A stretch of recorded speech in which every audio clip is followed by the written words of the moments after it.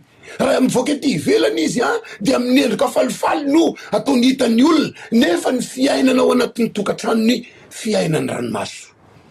Aka ohatra anankiray indray mety manana fiara ny olona anankiray, mandeha eny amin'ny lalana izy tahaky ny olona manam-pifaliana, tahaky ny olona manam-piadanana, satria tsy mba mandeha amin'ny fiara iraisan'ny olona maro fa mandeha amin'ny fiaran'izy manokana. Raha ny olona mijery ety ivelany de miadany zany olona zany.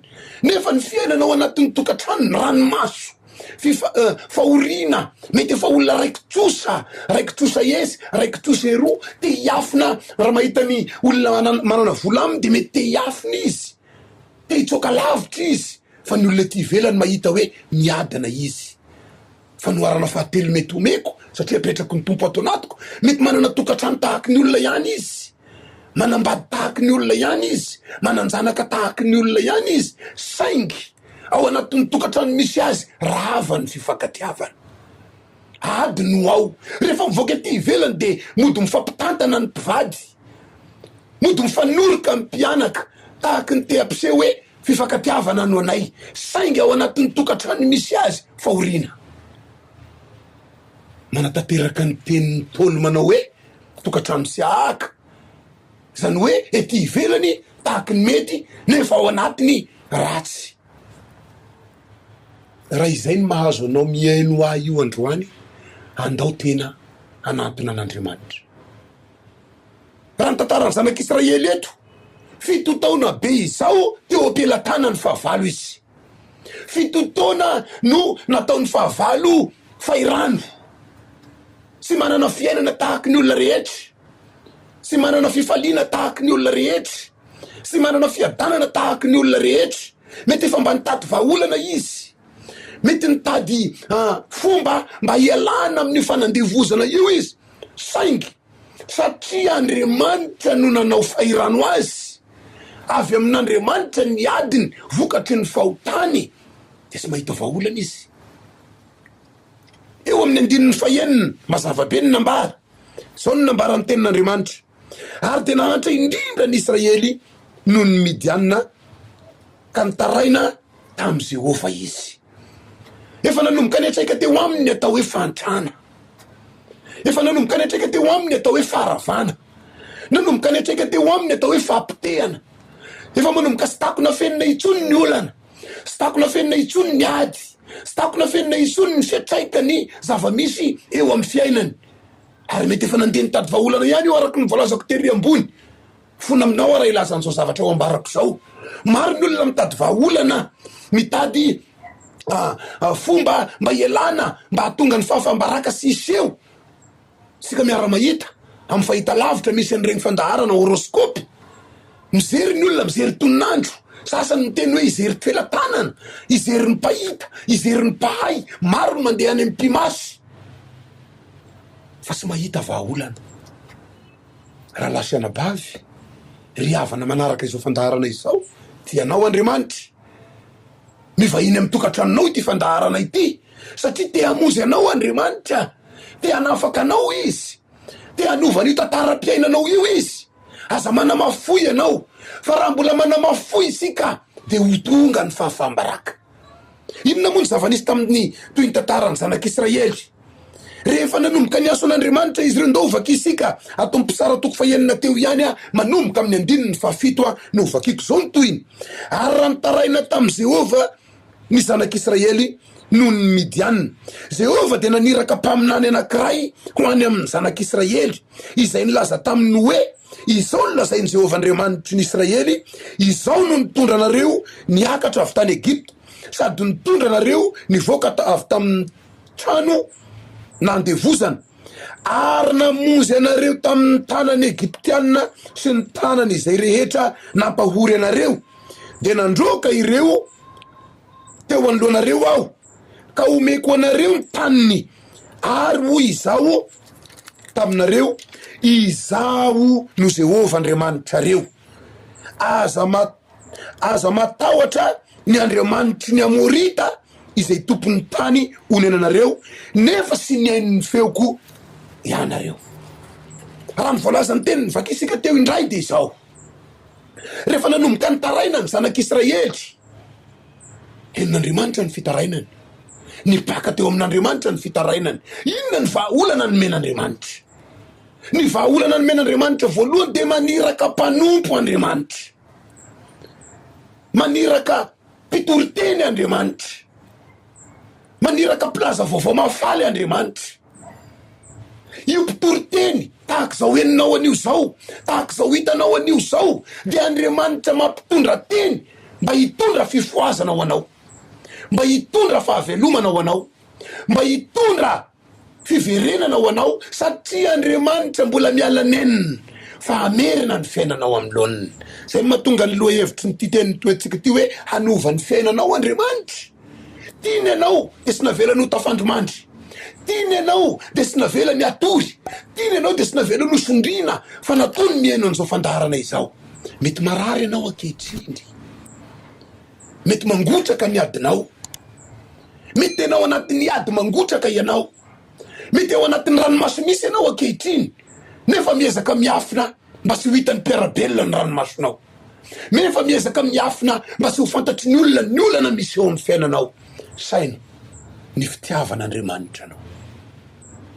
Izy no nahary tongotra matanana asika, izy no mahatoy izao asika, izy no nanasika fofinaina mahavelona, izy no mampiseho amin'ny masoandro, izy no manome asika ny volana, izy no mampisy ny hafanana, izy any koa no mampisy ny asika. Nataony ny zavatra rehetra mba hiadana asika. Ankehitriny nefa atao fahoriana ny ainan'ny olona.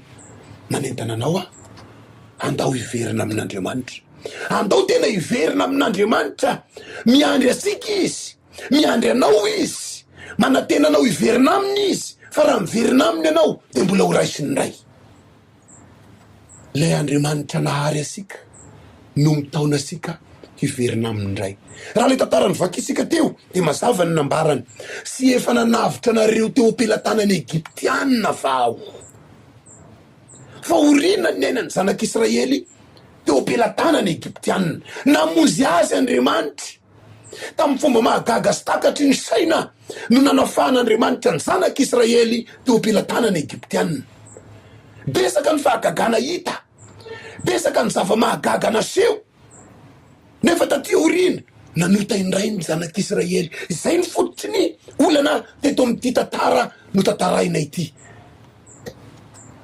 Naverina napasahivin'Andriamanitra indray sy efa namonjy anao vao, sy efa nanafaka anao vao, sy efa niadinao vao, fa raha miverina amiko ianao de hiverina aminao kosa. Ny fiverenana amin'Andriamanitra no vahaolana hoentina manafaka asika amin'io aty io, hoentina manafaka asika amin'io olana io, hoentina manafaka asika amin'io aretina io. Te hiditra lalina amin'io fiainantsika io Andriamanitra, te handray atanana an'io aditsika io Andriamanitra, te hanasisana amin'io aretina io Andriamanitra, te hamany olana misy eo amin'ny fiainantsika io Andriamanitra. Fanapahan-kevitra no andrasa. Raha mandray fanapahan-kevitra sasy ianao de hiverina amintsika Andriamanitra. Amin'ny tapany farany amaranako azy rehefa aveo de mbola hivavaka ao anao ihany satria ny fotoana manapetra de nde hiaino hira anankiray indray isika mba hisaina asika. Atonga asika andray fanapahan-kevitra ihany koa ny amin'ny tokony atao hitarika anao amin'ny tokony ataonao hitarika asika amin'ny tokony atao de aorinan'izay de hivavaka ao mba tena hiditra sehatra amin'ny fiainasika tokoa Andriamanitra, satria le Andriamanitra hivava asika de sy anary mandrakizay. Raha miverina amintsika de hiverina amintsika koa izy. Ndao ary eny hira anankiray isika tompoko. Jesosy androany ny fonay mihitsy, ny fanahinay mihitsy ny te ho tafakambana aminao, de ahitanao tena izy Jesosy amin'ny tontolo fanahy.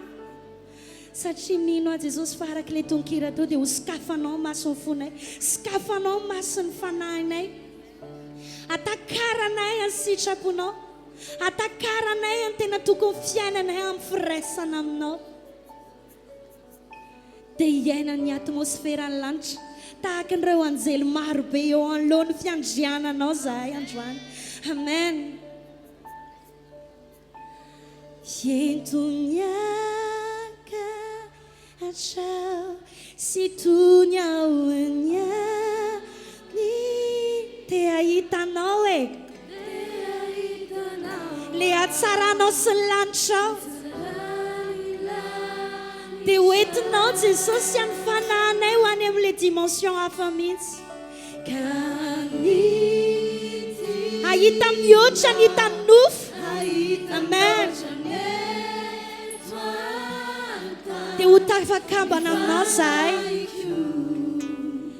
ho tafakambana aminao ento miakatra,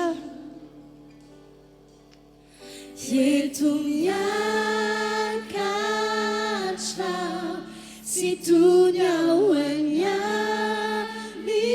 aminao te ahitanao. Tsy ho tononkira fotsiny fa tena hiaina an'izany mihitsy, akamamo ny fanatrehanao mihitsy. Kanidina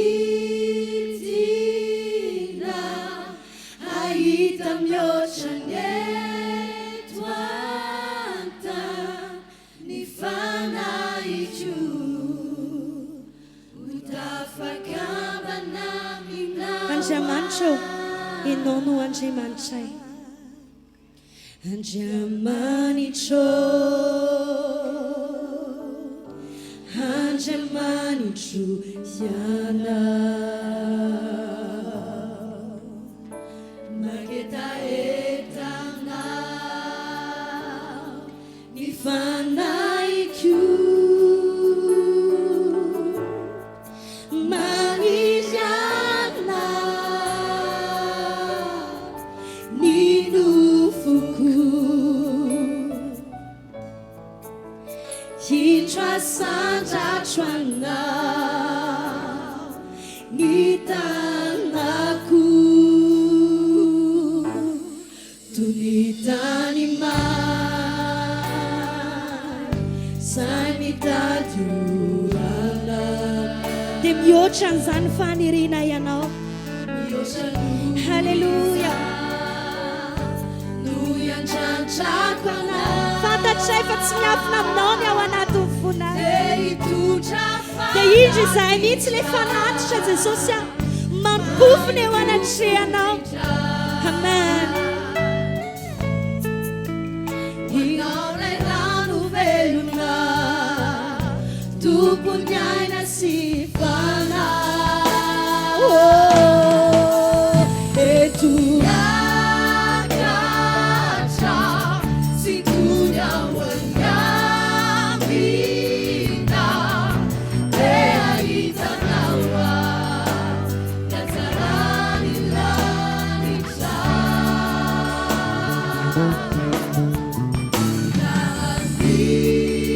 nahanditina ahita mihoatra netoaka ny fanaiky utafakambanaminawa eto miakatra yakatra sy toy ao angamina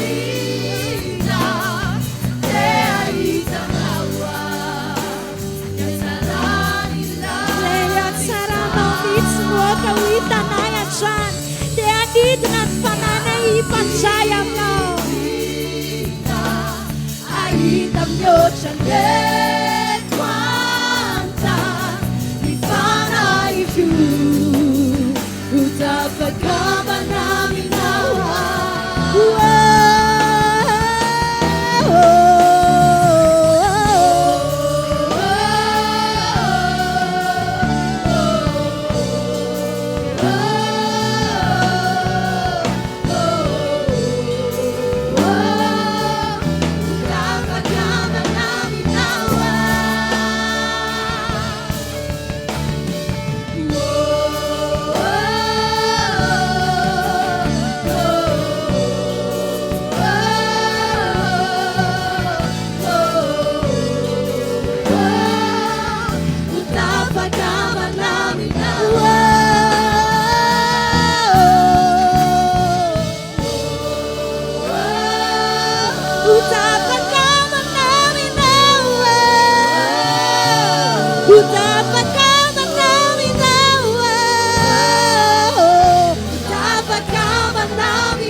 eny ary tompoko isorana ny tompo izay hira fiderana nataosika teo izay a hotoizana ny fitondrana ny afatra mbola te hiaina amin'io fahoriana misy anao ankehitriny io ve ianao mbola sy leo an'io ady misy eo amin'ny fiainanao io ve ianao mbola sy leo an'io fikorotanana misy eo amin'ny fiainanao io ve ianao mbola te hiaina amin'io problème maro isan-karazany misy eo amin'ny fiainanao io ve ianao mino aho fa ny valiny omenao de tahaky ny atopoky any makaleo matofoka ny miaina ao anaty aretina lava mareraka ny miaina ao anaty ady lava makivy ny miaina ao anatin'ny zavatra sy ahitana vahaolana de hitarika anao androany andao hitodika amin'Andriamanitra raha ny tantaran'ireo zanak'Israely efa nytantara isika teo aloha de ny ota no fototra na tonga ny olana nisy teo amin'ny fiainana izy ireo ny fahotana no fototry ny fahampitehana nisy teo amin'ny fiainana izy ireo ny fahotana no fototry ny aretina nampisy fetraikany teo amin'ny fiainan'izy ireo. Sao mako ny voalaza ny tenin'Andriamanitra Romanina 4:3 fa fahafatesana ny tambiny ota ary fiainana mandrakizay no fanomezam-pahasoavana avy amin'Andriamanitra ao amin'ny Kristy Jesosy tomposika. Raha ity teny ity de mazava ny tenin'Andriamanitra ambara. Ny fahafatesana no mitondra ny ota no mitondra fahafatesana. Satria nanota ny zanak'olombelona de fahafatesana ny setriny, fahafatesana ny tambiny ota. Ny fahotana nataosika de miteraka fahafatesana eo amin'ny fiainasika. Ny eo amin'ny fitomanina 5 de mazava be ny ambarany nanota ny razanay sy ty itsony izy zahay misaka ny vokany ankehitriny. Na de sy fahotana nataotsika aza fa ny ray aman-drenitsika teo aloha ny nanota de mbola misy fiatraikany amin'ny fiainasika zany raha sy miverina amin'Andriamanitra isika. Misy fiatraikany amin'ny momba sika zany raha sy miverina amin'Andriamanitra isika. Raha lasa anabavy aoka tena ho leo olana isika, aoka tena ho leo problema isika, andao hiverina amin'ilay nahary asika de Andriamanitra. Satria raha miverina aminy isika de hiverina amintsika kosa Andriamanitra. Aoka tena hanenina amin'ny rasy natao, hanenina amin'ny fahotana efa vita. Maro ny olona ho iaho tery am-boalohany no miezaka manavitra ny tenany amin'ny zavatra hitany masony. Ao ireo mety mangalatra, ao ireo mety mamono olona misy, mety mamono olona amin'ny fomba ara-bakteny, fa mety mamono olona amin'ny fomba kolaka ihany koa mba entina hanavotana ny tenany. Ao ireo mety manao ny tsy fanao misy tahaka ny hoe mivaro-tena mba hoentina hanavotana ny tenany. Andriamanitra manana programa tsara, Andriamanitra manana planning tsara hanavotana ny fiainasika. Raha ianao ny tratra n'le zavatra tantaraina teo aloha, efa manomboka miarava amin'ny fiainanao ankehitriny, efa manomboka sapanao miakorosofana ny fiainanao ankehitriny. Olona manana ny maizy azy anao teo aloha, nefa mikorosofana ny fiainanao.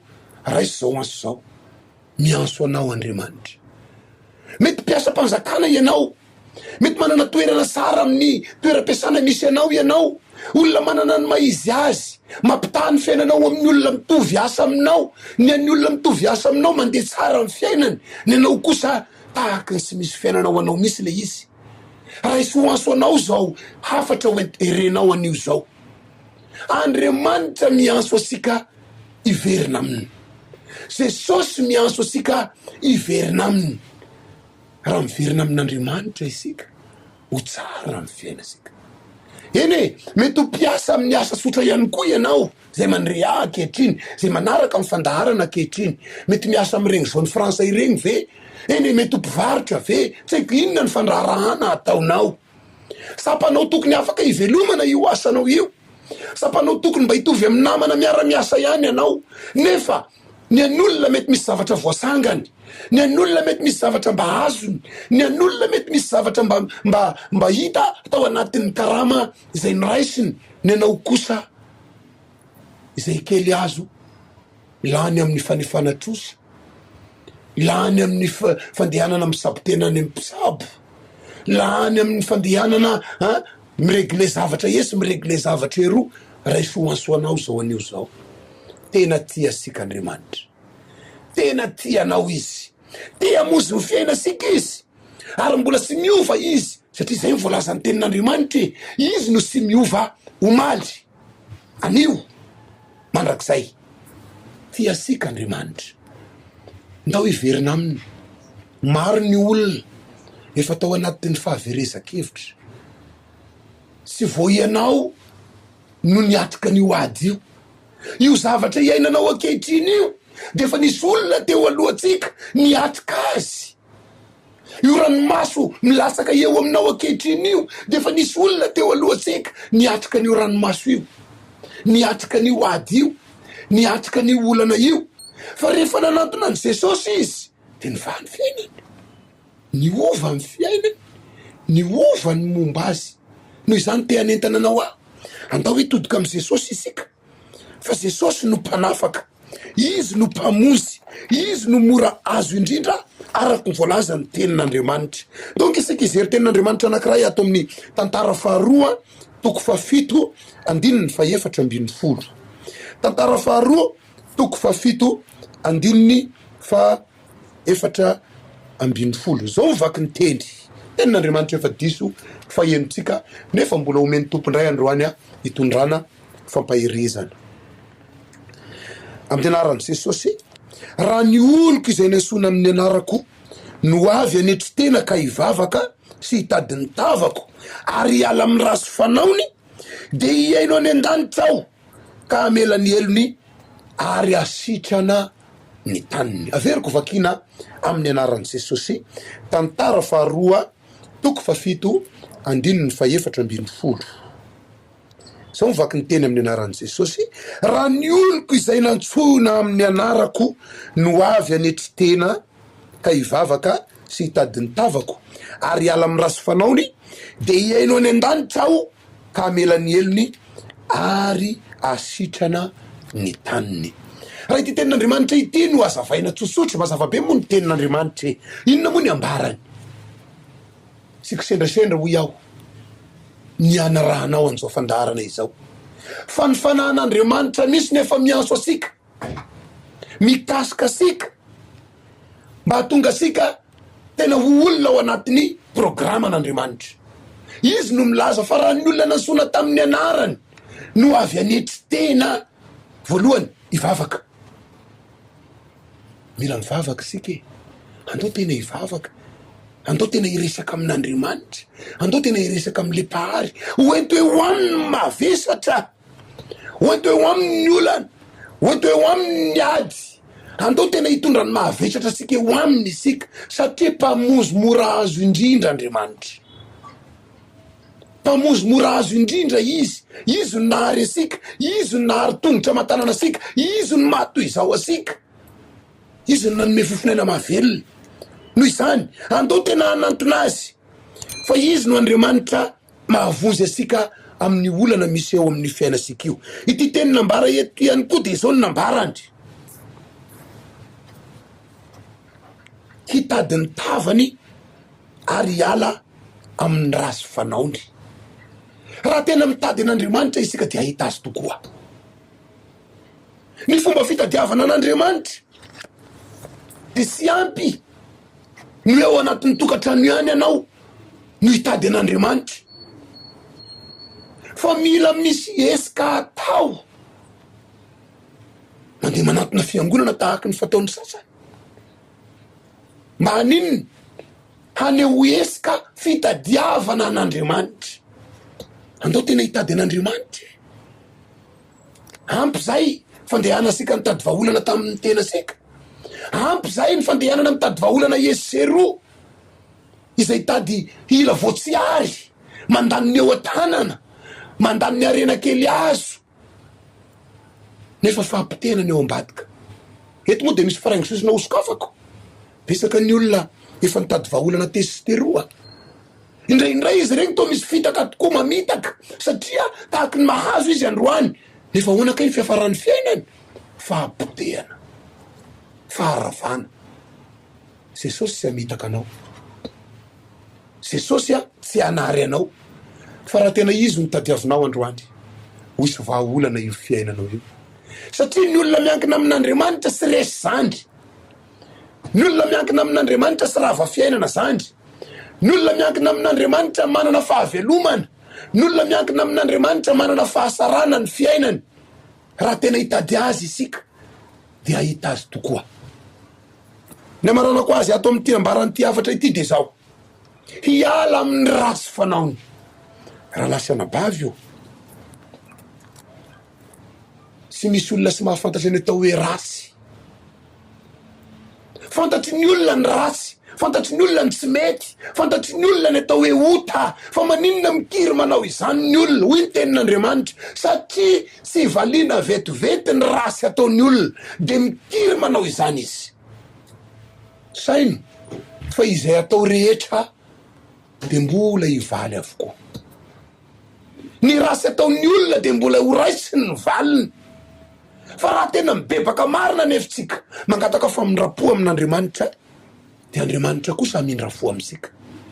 Andriamanitra mela heloka asika fa ny tokony ataotsika andao hibebaka, andao tena hifona, andao tena hanapa-kevitra hiala amin'ny rasy fanao, hibebaka amin'izay rasy efa vita zay fantatrao fa sy nety teo anatrehan'Andriamanitra. Andao hibebahana, andao tena hifonana, andao tena angatahana famindrapo zany satria ny ota sy sitrak'Andriamanitra. Any amin'ny Isaia 5:5 ny 1:1 de tenin'Andriamanitra efa famaky matetika ny amin'ny hoe ny tanan'i Jehova sy fohy fa mahavonsy, ny sofiny sy lalindalovana fa mahare. Fa inona ny toy ny amin'ny 2:2 ny eloka reo no hevitra mampisaraka anareo amin'Andriamanitra ka de tsy miaino izy. Raha fahotana no iaina sika de sy miaino sika Andriamanitra.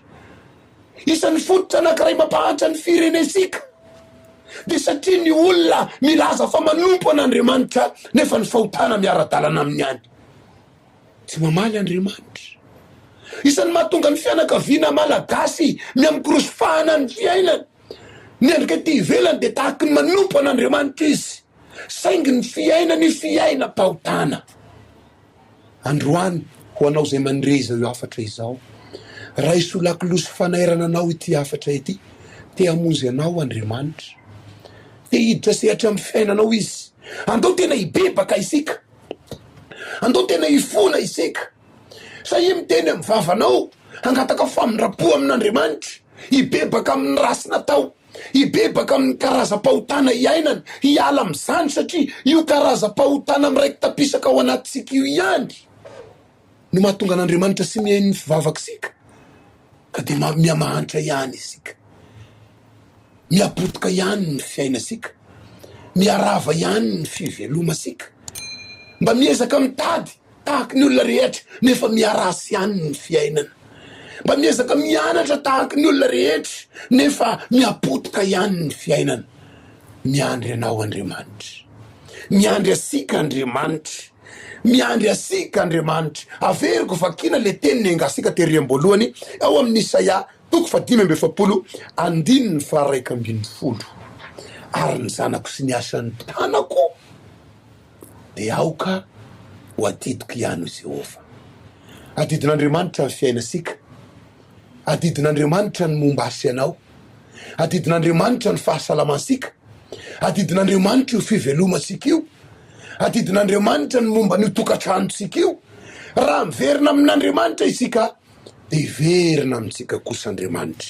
Idiva ho faranako zao fitondrako ny afatra izao. Raha lasanabavy, ray aman-dreny, zoky, zandry, miaino ny ty fandaharana ity, tena tianao Andriamanitra, tianao Jesosy. Io fahoriana misy eo amin'ny fiainanao io de eo ambany masony. Fa napahakevitra anao ny rasany amiko sy aminao. Raha hiverina aminy anao, raha hiverina aminy isika de hiverina amintsika kosa Andriamanitra. Andao tena hibebake. Efa nampanantenanao atery amboalohany fa hivavaka ao anao. Fa mialohan'ny hivavahako de tiako ny manentana anao tahaka zao.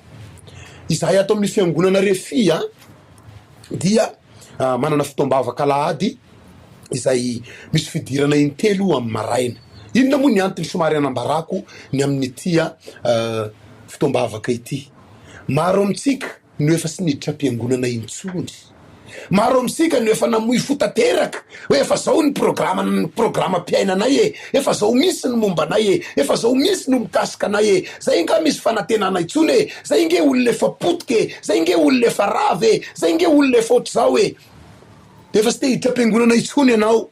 Androany nefa misitona anao, andao tena hiaraka hanompo an'Andriamanitra. Ny fitombavaka ataonay de isaky ny alahady ny miditra intelo ny tapany maraina, misy miditra amin'ny endrina zay mifarana amin'ny 7 ora maraina, misy kosa ny miditra amin'ny 7 mifarana amin'ny 10 ora maraina, misy miditra amin'ny 10 mifarana amin'ny 12.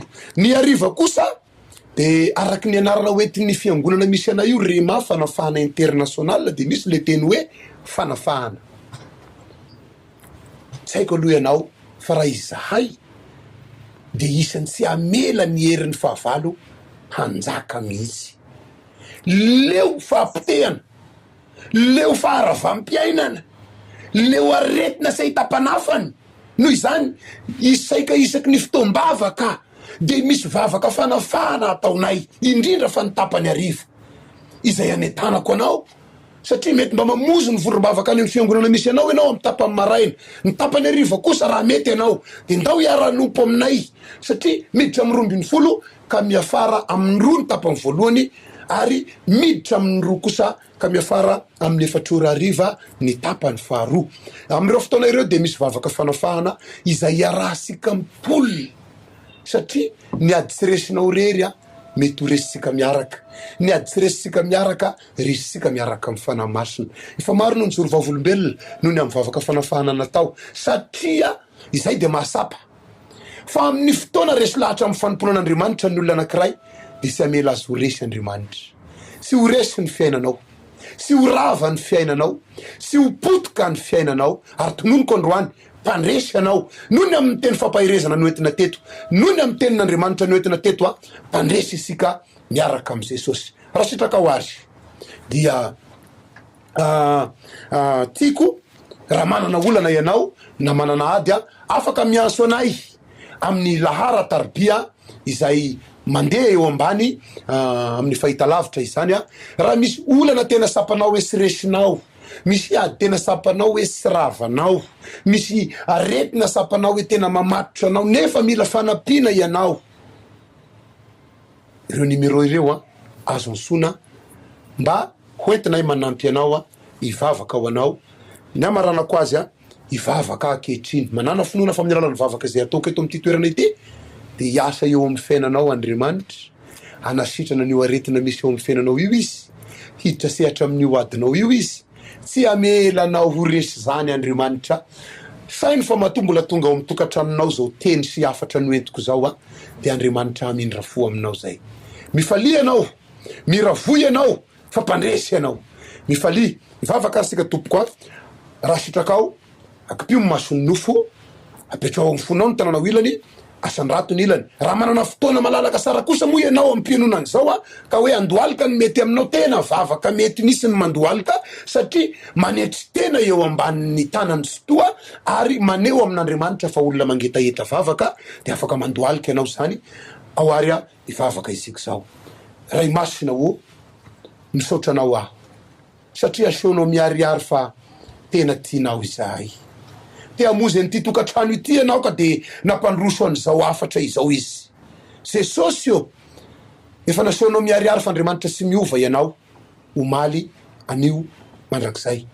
Manasitrana ny marary ianao, mamany olana manana olana ianao, mamerina indray ny fiainanao anatin'ny tokantranon'ny olona mino ianao. Ankehitriny tompo mangataka aho amin'ny mampanomponao a, sitrano marary, vahao ny olany manana olana, fa namasino midiran sehatra. Ity tokantrano ity de nampandroso anao, ty tokantrano ity de lina tamin'ny teninambara. Noho izany Jesosy io aoka ny tananao no hiasa, aoka ianao nanao fahagagany, asehoy indray fa vely ianao le Andriamanitra tompoinay.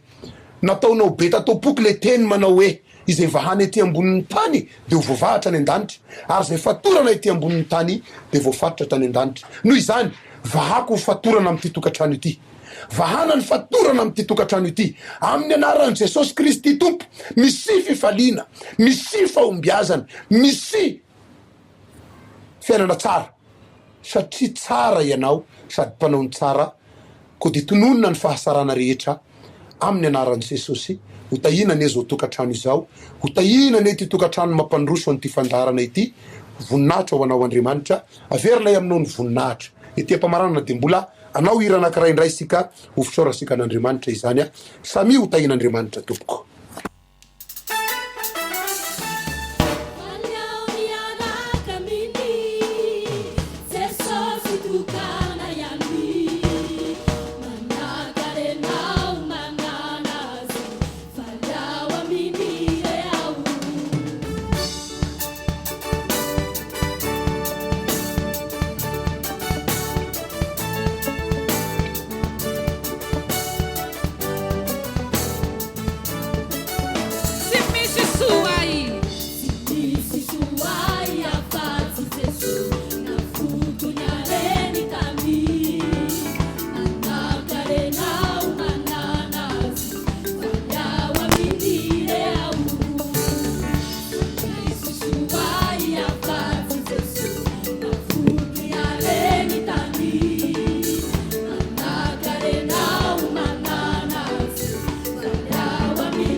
Gony tsy misy atra fisoloana.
Jesus.